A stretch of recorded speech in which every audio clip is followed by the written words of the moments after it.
Crime has become a widespread epidemic with no end in sight.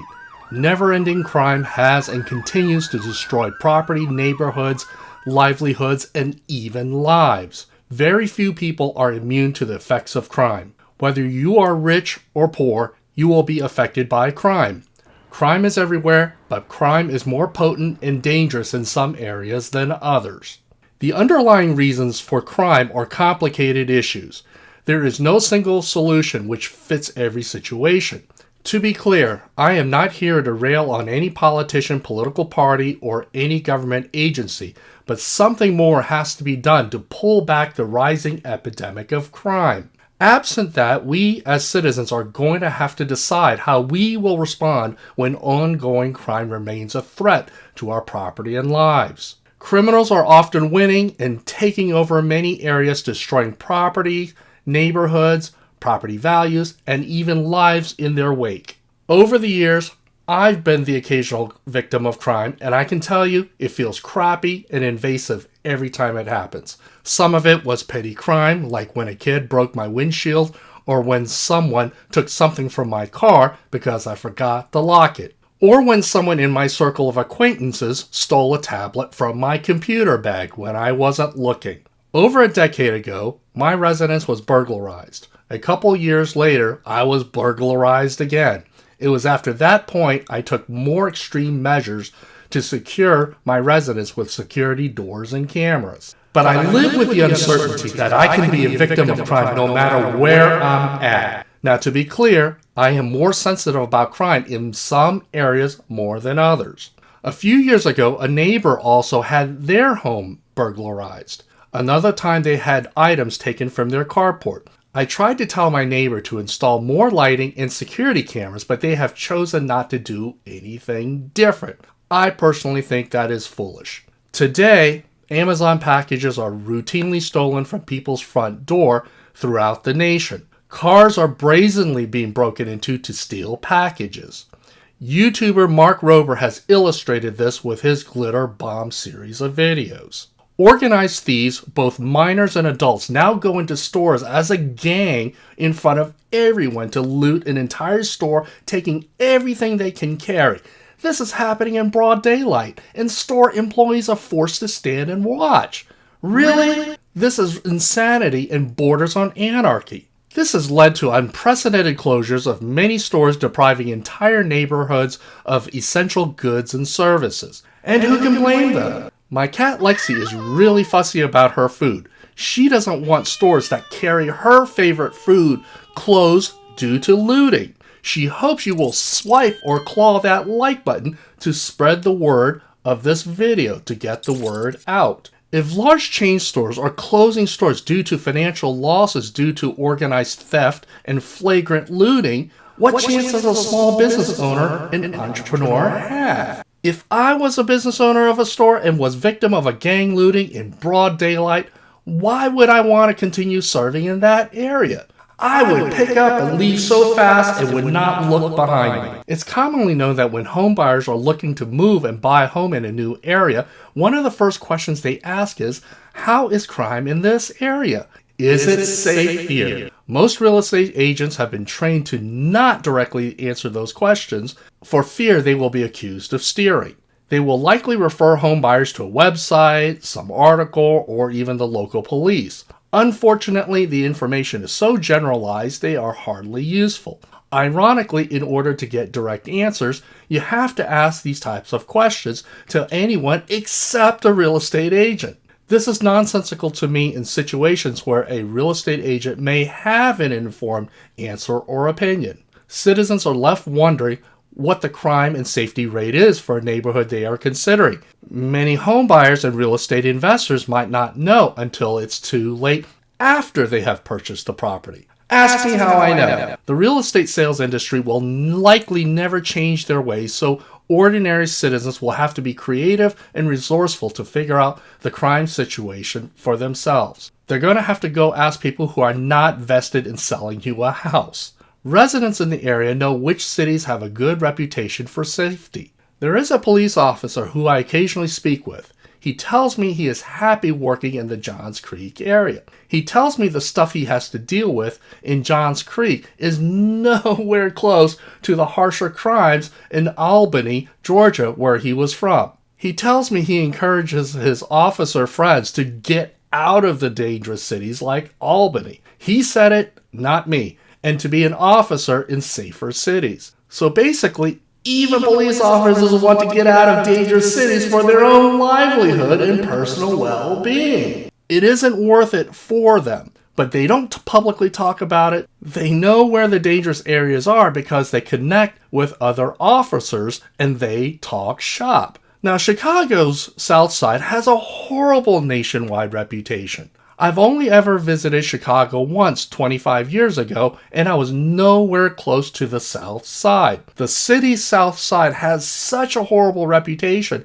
even back then, that if I ever wanted to move there or do business there, I would automatically rule Chicago's South Side out based on the horrible reputation and ongoing news reports alone. Today, I work in the Metro Atlanta area.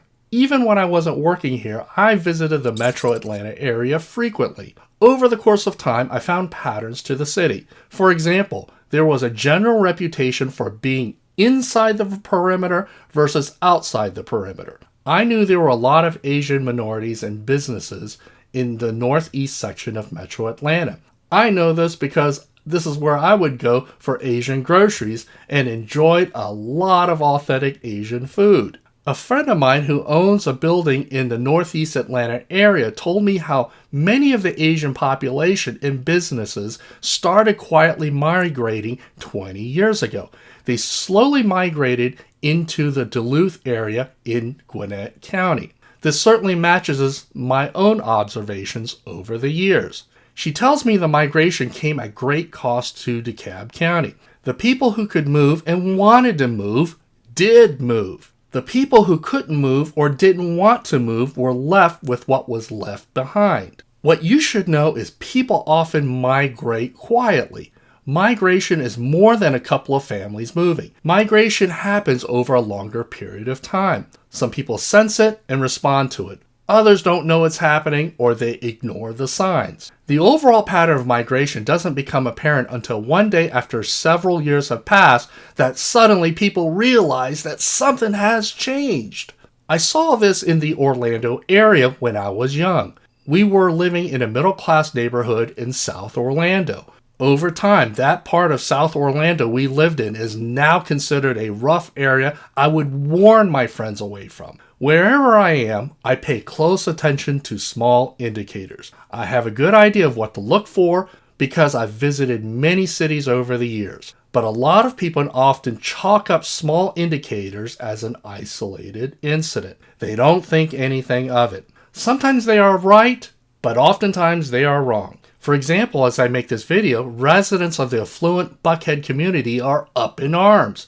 Buckhead is an affluent area a few miles north of downtown Atlanta. They want to break away from the city of Atlanta because they are publicly fed up with all the crimes and the high crime rates in the area. They want to form their own city government and form their own police department dedicated to the area and not the rest of Atlanta. Many Buckhead residents already install security systems and pay for other security measures. But that is not enough because few people want to live like they are in a prison. It's ridiculous that someone has to build a compound to feel safe in their own home. That is what a lot of residents who live in Buckhead feel.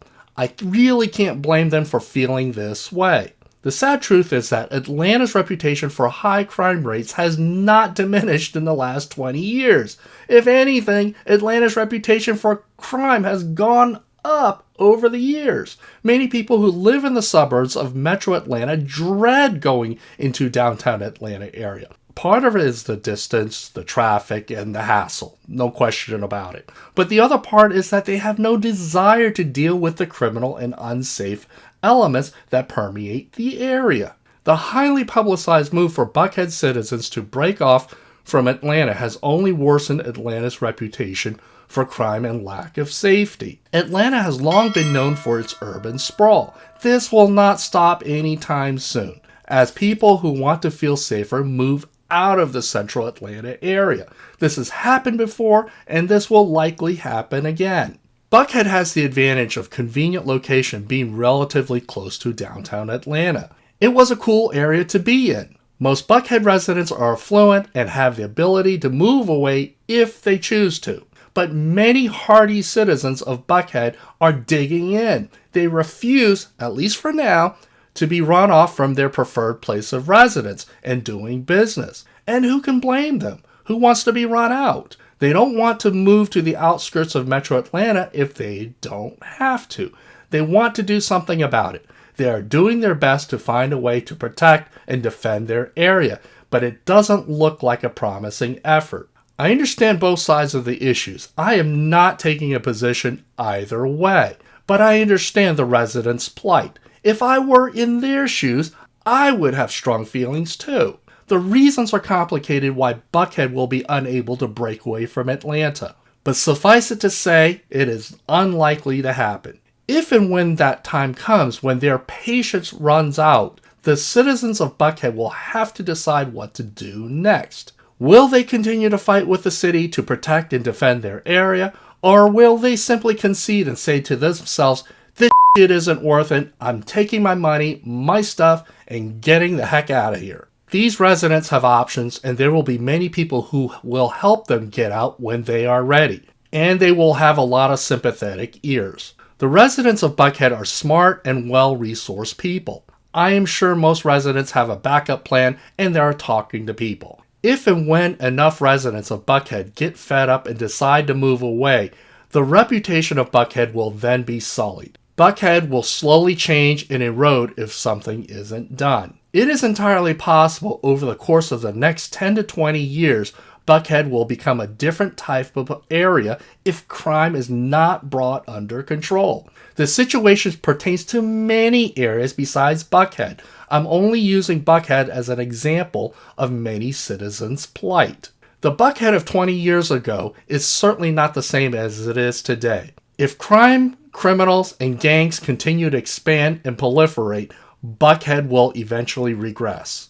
In any city, you will find places that once was affluent and thriving give way to something different when residents decide to migrate. Again, when I lived in the Orlando area, I saw this. Some neighborhoods grew and flourished over time. Other neighborhoods diminished and declined over time. In almost every situation when criminal elements and crime moved in, the people who had the means cleared out and the general area would collapse. It would become a place where people would actively avoid. To this very day, there are locations in the Orlando area I will not drive through if I can avoid it. High crime rates are slowly destroying neighborhoods and livelihoods. Those that can leave, do leave. Those that cannot are left to suffer to live in anarchy where lawless members bully and intimidate law-abiding citizens. It should not be this way, but it is. This is why the presence of gangs and organized crime is especially destructive. It scares off financial investments, businesses, and decent law-abiding citizens. It even runs off police officers who are fed up with it all. It doesn't help if police officers don't feel supported or don't think they can make a difference.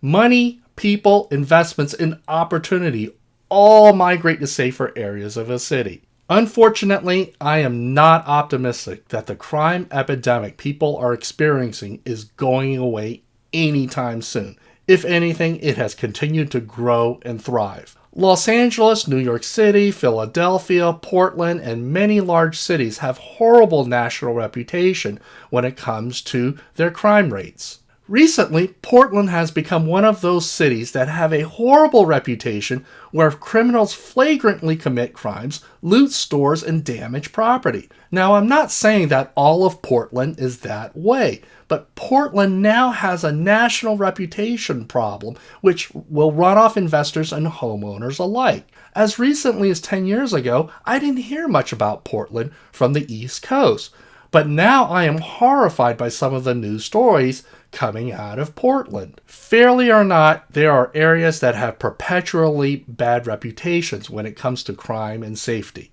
Reputations matter. Thanks to the internet, bad reputation from certain cities will continue on until residents start seeing real results and feeling safer. The days of thoughtless minors committing occasional shoplifting is over. We are now dealing with organized crime, teaching and using minors under 18 to commit crimes to get away and escape consequences, which is turning the legal system on its ear. Because of well-intended, lenient laws, many perpetrators receive little or no negative consequences or deterrence. They simply get a slap on the hand and allowed to criminally offend again. The laws of leniency have been bastardized by criminal elements to enable them to commit repeat offenses with little or no consequences. The pendulum has swung too far the other direction. Now, I'm not going to irresponsibly propose some simplistic course of action to cure the crime epidemic, because each area has their own unique set of issues and city culture. But I believe meting out negative consequences and deterrence do matter. One unintended consequence of runaway crimes is that criminal defendants are going to have a much tougher time getting fair-minded jurors.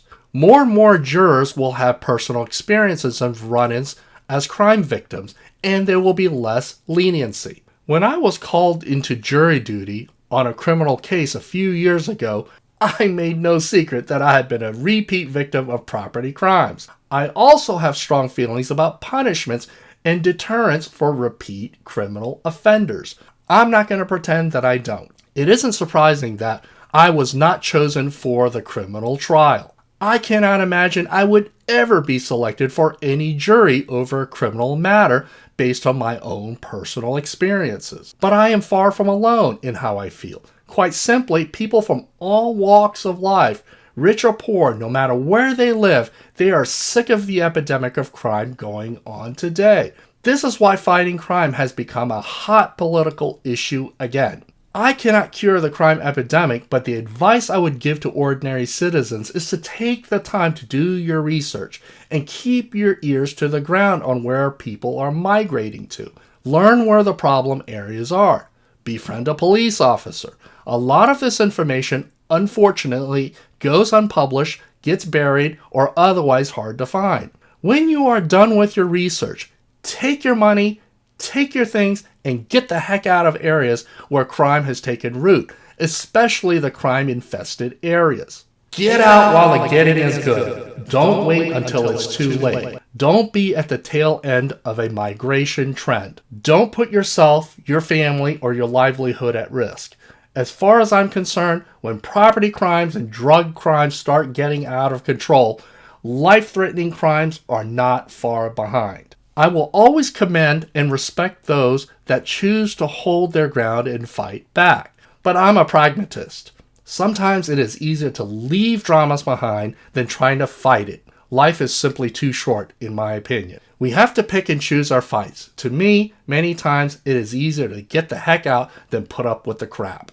Moving away doesn't guarantee you will never be a victim of crime, but you can certainly mitigate that risk by putting a lot of distance between you and any crime-infested areas. I want to know, is it safe where you live? Is your city doing enough to fight crime, or do you think you need to move away? Let me know in the comments section how you feel about the crime issue. Also, don't forget to swipe that like button to spread the word, and I will see you in my next video.